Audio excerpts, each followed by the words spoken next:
Bonjour chers téléspectateurs, bonjour cher public. En fait, dans cette vidéo, je vais expliquer comment l'apprentissage d'adresse MAC se fait par un switch. Pour comprendre, je vais commencer par mentionner que pour qu'il y ait communication dans un réseau entre plusieurs dispositifs, il faut garantir l'adressage. Et cet adressage doit être garanti à deux niveaux. Nous avons besoin d'adresse MAC, qui est l'adresse physique, et nous avons aussi besoin d'adresse logique, qui est l'adresse IP. En fait, ça se fait au niveau 2 et au niveau 3. En fait, lorsque je parle du niveau 2, je suis en train de me référer à la deuxième couche du modèle OSI, qui est la couche liaison des données. La couche qui se responsabilise aussi du trafic MAC. En fait, l'apprentissage MAC s'est fait à ce niveau, niveau 2. Nous avons le switch qui doit apprendre l'adresse MAC. Et lorsque je suis en train de parler de l'adresse logique, je me réfère à l'adresse IP, qui est en fait du contenu réservé à la couche 3, qui est la couche réseau du modèle OSI.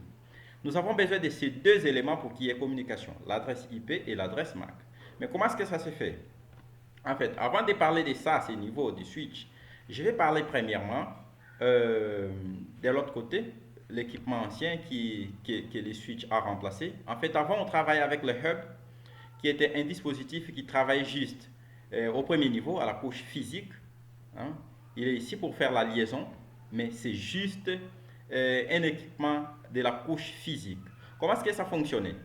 En fait, j'ai ici mon adresse IP déjà mentionnée. Si je fais comme ça, vous arrivez à constater que j'ai déjà ici appliqué mon adresse IP qui est 192.168.1.1. Ici, c'est .1.2.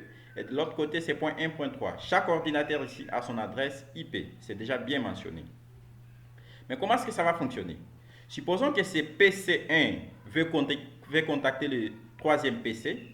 Il va envoyer une information. Il va envoyer sa demande. Arrivé à ce niveau, les hubs n'étaient pas intelligents, ils ne savaient pas faire. Et qu'est-ce qu'il va faire? Il va répliquer l'information venant du PC1 à toutes les interfaces actives. En fait, il va envoyer cette information à cette interface et à la troisième interface d'où le PC est concerné. En arrivant à ces niveaux, le PC3 va reconnaître que cette information l'appartient, la sollicitation l'appartient, et bien ce PC va répondre pour que cette information revienne au PC sollicitant. Entre-temps, cette information qui a été transmise par le PC1 n'ira pas seulement au PC numéro 3, mais ça va aussi au PC numéro 2. Et arrivé à ce PC, il ne va pas accepter la demande. Il ne va pas accepter. Voyons voir, je vais simuler un tout petit peu, je vais faire un ping à partir d'ici pour cet autre PC. Nous allons voir que je vais mettre en mode de simulation, que l'information, au lieu de venir tout simplement ici, il viendra aussi à cette interface. Cette interface va ignorer l'information parce que ça ne l'appartient pas et celui-ci va accepter. Et la même chose aussi va arriver à ce niveau. Lorsque celui-ci va répondre au PC1, la réponse, au lieu de venir tout simplement au PC1, va aussi au PCD. Et PCD va une fois de plus ignorer l'information et le PC1 acceptera cette information parce que ça l'appartient. En fait, c'est comme ça que le hub fonctionne. Je vais faire un ping ici. Je vais faire un ping. Je vais faire un ping 192. 192.168.1. Qu'est-ce que je suis en train d'écrire? .1.3. Voilà, ce ping est là. Il est en train de travailler. J'envoie le premier. Il est parti. En arrivant à ce niveau, au lieu d'aller justement ici, il vient aussi ici. Vous voyez, celui-ci n'accepte pas et l'autre accepte parce que ça l'appartient. En répondant, ça fait la même chose. Ça va se répliquer à ces deux interfaces. Celui-ci va tout simplement ignorer et l'autre va accepter. Ok, c'est exactement ce qui arrive. Donc, c'est ce qui arrive à ce niveau. Et ce fonctionnement est continu. C'est un processus continu. En fait, tout ce qui va être fait à ce niveau, tout ce qui sera fait à ce niveau, se fera de la même manière. En fait, l'information va s'envoyer à ce niveau. Et après, lorsque le hub reçoit cette information, il va répliquer à toutes les interfaces et cela peut causer ce qu'on appelle collision. En fait, il y a collision. Pourquoi? Tout simplement parce que deux dispositifs, deux ordinateurs envoient l'information. Ces informations, si cette information sortant du PC3 vient entrer à la porte concernant au PC1. Et PCD aussi envoie la même information, ça va se répliquer à ces interfaces. Lorsque ça arrive à ces niveaux ici, à cette interface, il y a collision. Et voilà, on va perdre les informations. Ce PC n'arrivera pas à recevoir quelque chose, tout simplement parce que l'information s'est collisée à ces niveaux. Voilà comme solution, ça a été implémenté le protocole CSMA/CD. En fait, ces protocoles garantit à ce que, ou garantissait, bon, ça garantit encore, c'est encore en utilisation le protocole, bien que l'hub n'est plus en utilisation, mais le protocole encore continue parce que le switch aussi a un domaine de collision, mais nous allons voir ça d'une manière différente. En fait, à ce niveau, le protocole CSMA/CD s'est responsabilisé de garantir à ce qu'un seul dispositif puisse envoyer l'information dans la communication. Voilà pourquoi on parlait du mode de transmission half duplex. Seulement un dispositif doit envoyer l'information et pendant qu'un est en train d'envoyer, les autres doivent se taire. Ils ne peuvent pas parler. Ils ne peuvent que écouter ce que l'autre est en train de transmettre afin de recevoir. Et lorsqu'ils veulent eux aussi envoyer l'information ou répondre aux sollicitants, ils vont faire à ce qu'un seul dispositif puisse répondre et les autres ne vont plus transmettre à ce niveau-là. Donc le protocole CSMA/CD s'est responsabilisé à ce qu'un seul dispositif dans toute infrastructure puisse envoyer l'information. C'est ça, pour qu'il n'y ait pas collision. Et la deuxième fonctionnalité de ces protocoles était de garantir à ce que les messages perdus par collision soient retransmis la seconde fois. Donc, ça donnait cette chance, lorsque vous perdez une information par collision, ces protocoles s'est responsabilisé de retransmettre la même information. En fait, c'était ça la fonctionnalité de ces protocoles, c'est comme ça que ça fonctionnait. Mais nous avons aussi un problème avec cette solution. Bon, vous me permettez de parler que si les autres ne sont pas en train de parler, ils sont calmes et moi je peux parler. Et lorsqu'ils parlent, moi aussi je ne peux pas parler. Claire, c'est ça la logique. Il y a quoi le problème à ce niveau? Il y a les retards, ce qu'on appelle latence. Nous avons un retard ici de transmission parce que vous devez attendre, si vous avez une infrastructure de 50 ordinateurs et vous êtes le 50e ordinateur, vous devez attendre que 49 personnes transmettent l'information et après vous allez le faire. Il y a un retard, c'est exagéré quand même.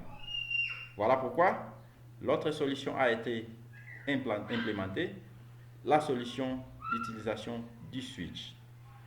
En fait, nous allons noter une différence ici entre les switches et le hub.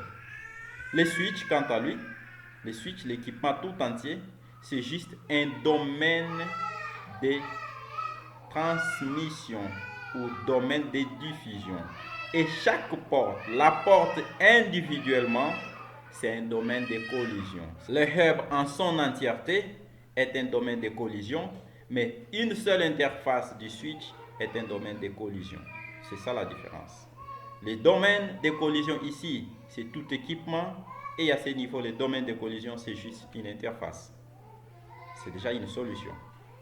Et le switch en son entièreté, c'est un domaine de diffusion ou domaine de broadcast. Ici, nous avons le domaine de broadcast et nous avons le domaine de collision par interface. Donc, c'est ça la différence. Et nous allons voir comment est-ce qu'il fonctionne. C'est quoi l'intelligence? Celui-ci n'est pas intelligent, il est moins intelligent. Moins intelligent, c'est encore mieux. Il n'est pas intelligent, il n'a même pas une intelligence. Parce que même les protocoles que nous avons vus ici, le CSMA/CD, ces protocoles fonctionnent au niveau des PC, ce n'est pas au niveau de hub. Lui n'a aucune intelligence, il n'a aucune intelligence. En fait, c'est les PC qui devaient se responsabiliser de ces protocoles afin de retransmettre les informations. Et par rapport au switch, il a une intelligence que nous allons bien sûr parler en parlant d'apprentissage Mac. Comment est-ce que les switches fonctionnent? Premièrement, les switches fonctionnent comme le hub au début. Tout au départ, il fonctionne comme le hub et après, son comportement va changer. Donc, c'est juste au début. Juste au début. Ça, c'est vraiment à retenir. Juste au début, il agit comme le hub et après, son fonctionnement s'adapte par rapport à son intelligence. C'est ce qu'on va parler aujourd'hui, l'apprentissage Mac. Comment est-ce que ça se fait? Nous avons ici notre switch. Par défaut, son tableau MAC ou sa table, je vais parler d'un tableau, son tableau MAC vient sans aucune information. Nous avons ici ces tableaux que je suis en train de me référer. Ici aussi, j'ai déjà mentionné les adresses IP à chaque ordinateur. Les premiers ordinateurs ont comme adresse .1, les seconds ont comme adresse .2 et les troisièmes ont comme adresse .3. Et par rapport aux adresses MAC ou à des adresses MAC, l'adresse MAC en fait c'est une composition de caractères hexadécimales. Ces caractères hexadécimales, en fait, au niveau d'adresse MAC, c'est une combinaison de 12 caractères, en fait, 12 caractères qui varient de 0 à F. C'est un système hexadécimal. Et ici, pour des raisons d'abréviation, je ne vais mentionner que 3 lettres par rapport à chaque ordinateur. Le premier ordinateur a comme adresse AAAA, ben, ça devait normalement être 12 caractères. Si je fais ici, je vais voir qu'à ce niveau ici, hein, de l'autre côté, j'ai l'adresse MAC. Là, vous arrivez à voir que nous avons 3 marches plutôt de 4 caractères. Nous avons là 0002 1799 EAB ou EA8C. Donc, c'est ça l'adresse MAC. Mais pour abrévier, j'ai juste mentionné AAA en termes d'abréviation. Et ici, je mentionne BBBB à ce niveau. Et de l'autre côté, CCCC. Mais en réalité, c'est une chaîne de 12 caractères. En fait, pour qu'il y ait communication dans un réseau entre deux dispositifs différents, il faut garantir l'adressage. Ça, je l'avais déjà mentionné. Il faut garantir l'adressage. Il faut qu'il y ait l'adresse du niveau 2 et l'adresse du niveau 1. Plutôt, du niveau 3. L'adresse niveau 3, c'est l'adresse IP. Et du niveau 2, c'est l'adresse MAC. Ici, j'avais mentionné que les switch ou, pardon, les hubs fonctionnent à la première couche, qui est la première et la couche physique du modèle OSI. Ici, le switch travaille au niveau 2, ou soit à la couche numéro 2 du modèle OSI, qui est la couche liaison des données. En fait, comment est-ce qu'elle fonctionne, cette couche? Ou soit, je vais parler du switch. Comment est-ce qu'il fonctionne? Il a son intelligence par rapport à l'adressage MAC. Bon, je suppose que cet ordinateur, le PC1 qui est ici, va contacter le PC2, ou pardon, va contacter le PC3 qui a comme adresse IP .3 et adresse MAC CCCC. Bon, lui, pour être équipement de niveau 2, il ne peut que connaître l'adresse physique, qui est l'adresse MAC. Bon, par rapport à l'adresse IP, il ne peut pas connaître parce que c'est la couche supérieure, il n'a pas cette compétence. Qu'est-ce qui va arriver? Ce PC, en faisant la sollicitation à ce PC, cherchant à entrer en contact avec ce PC, il va faire ce qu'on appelle, il va utiliser un protocole. Le protocole ici qu'il va utiliser, c'est le protocole ARP. Je vais faire ici par exemple un ping avec ces PC, cherchant à contacter le point 3. Bon, il va envoyer cette information faisant ARP request, ou soit la réquisition ARP. En envoyant cette réquisition à ce niveau, le switch en recevant l'information va dire ok, d'accord. Il va premièrement enregistrer. Lorsque la sollicitation de ce PC entre par cette interface du switch, le switch va apprendre ok, qui est le sollicitant. Il y a un sollicitant à mon interface Fast Ethernet 0/1 et son adresse MAC c'est AAA. C'est ce que j'ai ici. Mon adresse MAC c'est AAA et l'interface dont je suis connecté c'est l'interface Fast Ethernet 0/1. Par exemple, ça c'est hypothétique, c'est juste un exemple. Vous pouvez avoir des interfaces de gigabits, mais ici je me réfère à une interface de Fast Ethernet. Donc cette interface qui est connectée, où j'ai connecté mon premier PC, a comme cette adresse MAC, ou soit cet ordinateur qui est connecté à cette interface a comme adresse MAC AAA. Donc le switch apprend cette adresse et il va constituer son tableau MAC. Il mentionne ces informations ici. Qu'est-ce qui arrive en second lieu par les switches? Les switches va se dire ok, mais les PC sollicités c'est l'adresse numéro 3. Et moi aussi, je ne connais pas non plus cette adresse, je ne connais pas ces dispositifs, je ne sais pas s'il est connecté à quelle interface. Qu'est-ce qui va arriver? En recevant ARP request, il va faire un broadcast à toutes les portes ou toutes les interfaces actives de son propre équipement, de son système. En fait, en recevant l'information, il va retransmettre cette demande à cette interface qui est 2 et aussi à cette interface qui est 3. Donc, nous voyons qu'il agit en premier lieu comme le hub. Il retransmet à toutes les interfaces. La seconde interface, comme elle n'est pas concernée, ne fera que cet ordinateur en recevant ces cadres, ce frame, va ignorer l'information, va ignorer les messages parce que ça ne les concerne pas. Et le troisième PC va reconnaître, va dire que cette information m'appartient, et bien il va répondre. En répondant à ces switches, le switch apprend une fois de plus qui est en train de répondre par cette interface. Ok, interface Fast Ethernet 0/3, qui est cette interface, est liée à un dispositif final ou à un ordinateur ayant comme MAC address CCC. Donc il va écrire que mon interface Fast Ethernet 0/3 a comme adresse MAC CCC. Il va apprendre une fois de plus. Donc si cette information, si une sollicitation est encore faite pour cet ordinateur, bien sûr il va apprendre qu'il y a son interface Fast Ethernet 0/2, il est connecté là un ordinateur ayant comme MAC BBB. Donc c'est comme ça que le switch apprend ou fait la constitution de son adresse MAC, d'adressage MAC. En ayant toutes les informations, ça c'est la première fois qu'il fait cette sollicitation, et en fait il va faire comme s'il était un hub, comme s'il n'avait pas d'intelligence. Mais après avoir appris, il commence maintenant à utiliser son intelligence. Cette fois-ci, l'ordinateur A, le premier, veut contacter ce troisième ordinateur, il n'y a plus de broadcast à ce niveau. Il n'y a plus de broadcast tout simplement parce qu'il a déjà son adresse ou soit sa table MAC ici bien constituée, son tableau MAC, et il n'aura plus besoin de faire du broadcast. Il va envoyer directement à cet ordinateur parce qu'il connaît déjà le schéma, il connaît qui est connecté où, donc il envoie directement l'information sans faire du broadcast. Et ça réduit le temps. Et ici aussi nous avons un autre type de transmission. Ici nous avons les full duplex. Ici nous avons parlé que nous avons le mode de transmission half duplex où seulement un équipement peut transmettre et recevoir l'information en un instant donné.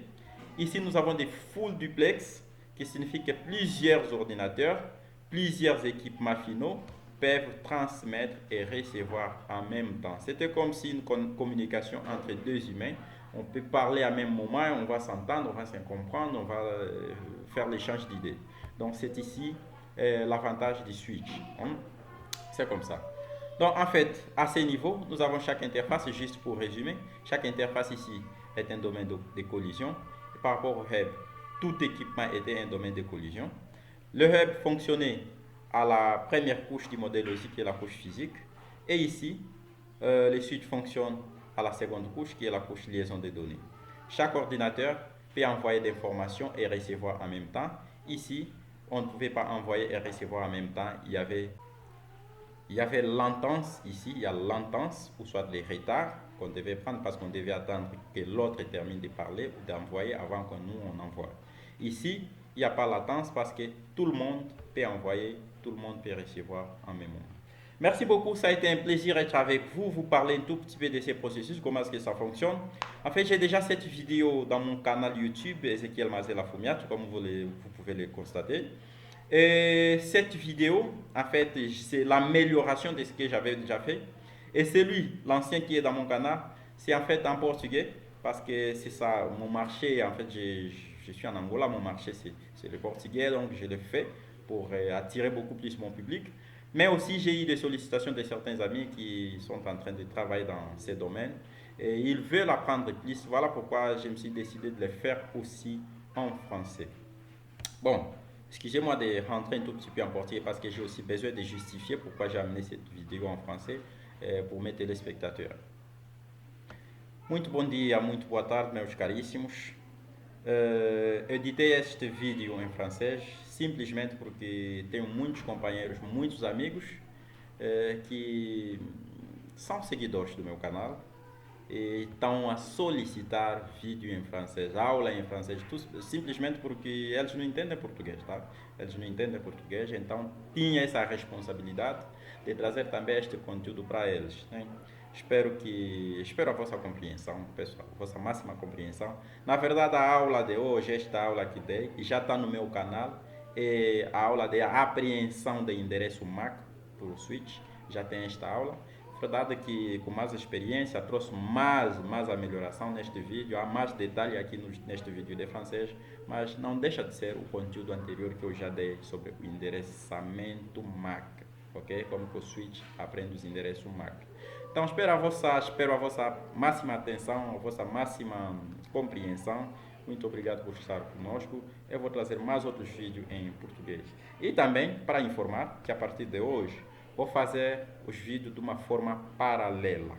Vou trazer o conteúdo em português, o mesmo conteúdo, farei um esforço de traduzir em português ou em francês, aliás, para atender também esse meu público, hein? Todos vocês são importantes para mim. Fique bem, até a próxima aula.